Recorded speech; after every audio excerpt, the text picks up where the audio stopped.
Assalamualaikum warahmatullahi wabarakatuh. Perkenalkan, saya Ikhlara Bersani dari kelas 3B. Di sini saya akan menjelaskan tentang LKM 11. Baik, langsung saja. Di sini saya mengambil jurnal dengan judul Penerapan Algoritma Genetika pada Substrat Vektor Matching sebagai pengoptimasi parameter untuk memprediksi kesuburan.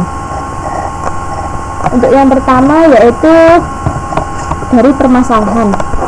Di sini permasalahan terjadi yaitu tingkat kesuburan menurut Glasson, Young dan Szauposa di berbagai negara mengalami penurunan seperti Eropa, Italia, bahkan Indonesia. Di Indonesia, angka infertilitas pasangan suami istri yang mengalami kesulitan untuk mendapatkan anak sekitar 10%. Hasil riset WHO mendapatkan 50% penyebab infertilitas adalah pihak pria dan yang terbesar adalah karena faktor semen. Banyak faktor yang menentukan dalam masalah infertilitas produksi semen, diantaranya faktor lingkungan, gaya hidup seperti penggunaan alkohol, rokok, obesitas, perilaku seksual yang tidak aman.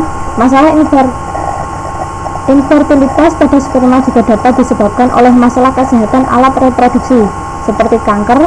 Pola gaya hidup, lingkungan, dan kesehatan tentu memiliki pengaruh terhadap konsentrasi sperma yang merupakan faktor yang dapat mempengaruhi kualitas sperma.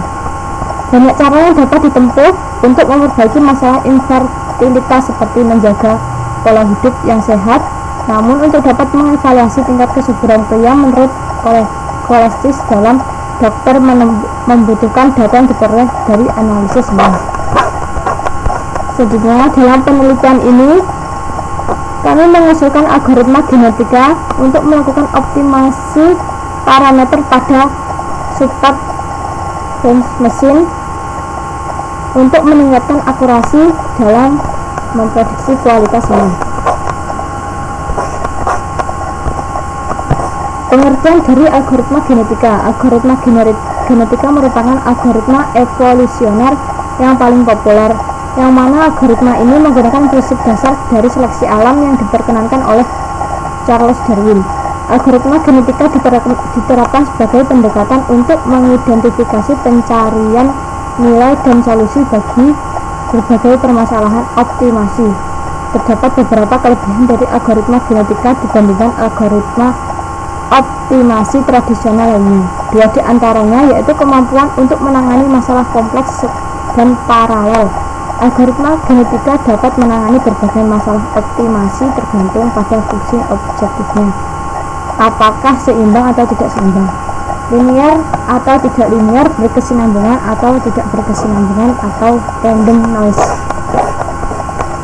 Langsung saja untuk yang ketiga yaitu metode penanganan. Metode yang digunakan untuk memprediksi adalah substrat vektor matching dengan algoritma genetika. Dengan langkah-langkahnya, yang pertama yaitu pengumpulan data, yang kedua yaitu metode yang diusulkan, dan yang ketiga adalah eksperimen pengujian model. Pertama, di sini kita start memasukkan data pelatihan, proses cross validation, data training, kemudian kita di sini ada inisiasi parameter kernel, lanjutkan produksi secara acak, training SVM, hitung fitness, memenuhi fitness, seleksi mutasi crossover populasi baru, psikotes dia, testing, hitung akurasi, tampil nilai akurasi, dan pasang.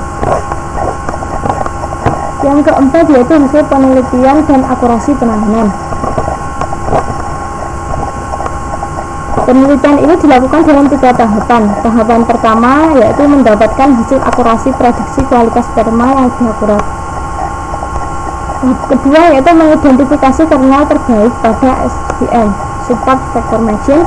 Kami melakukan perbandingan rata-rata akurasi dari 10 iterasi.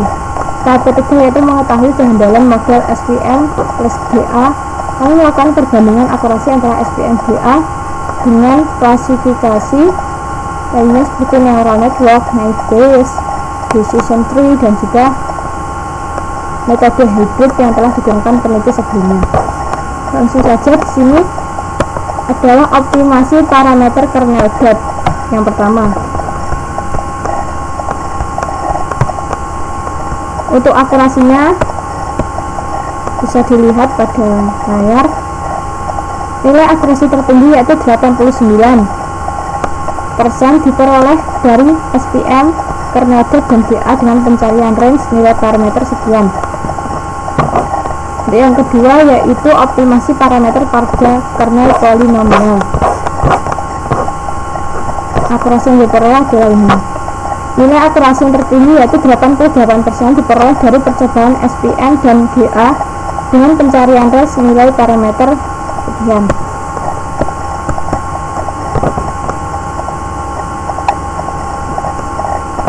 Selanjutnya yaitu optimasi parameter pada kernel radial.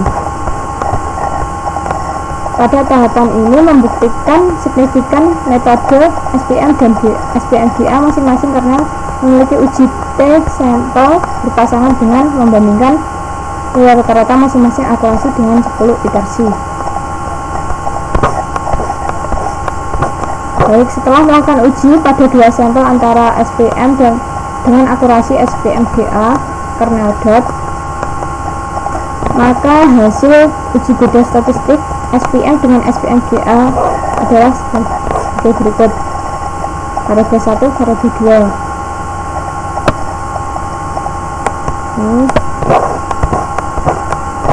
Kemudian ini hasil uji statistik dengan SPM dengan SPM-GA pada kernel polinomial, bisa dilihat. Kemudian yang terakhir hasil uji beda statistik SPM dengan SPM-GA pada kernel radial.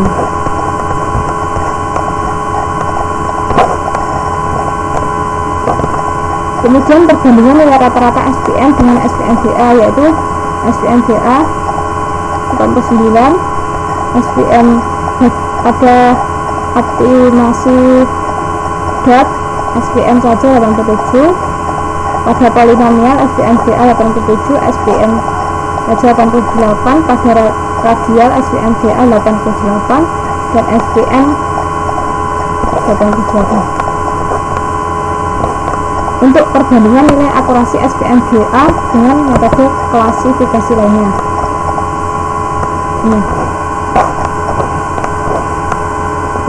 pada gambar tersebut, di gambar menunjukkan nilai akurasi tertinggi didapat dengan kombinasi SPM-GA di posisi kedua oleh hybrid metode SPM-PSO yang mana setara dengan metode SPM tanpa operasi parameter, kemudian disusul oleh decision tree, neural network, dan naive Bayes.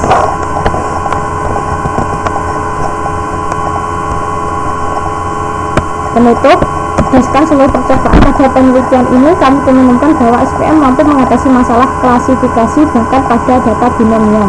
Pada kasus prediksi kualitas nominal, kernel dot mempunyai tingkat perbedaan akurasi yang signifikan dibandingkan dengan kernel yang lain, sedangkan kernel polinomial dan radial tidak memiliki perbedaan akurasi yang signifikan. Setelah dilakukan operasi parameter algoritma genetika pada penelitian ini juga terbukti dapat memberikan referensi parameter yang optimal sebagai SPM untuk dapat meningkatkan akurasi prediksi pada dataset fertility.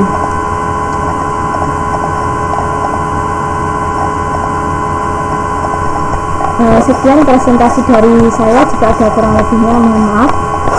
Wassalamualaikum warahmatullahi wabarakatuh.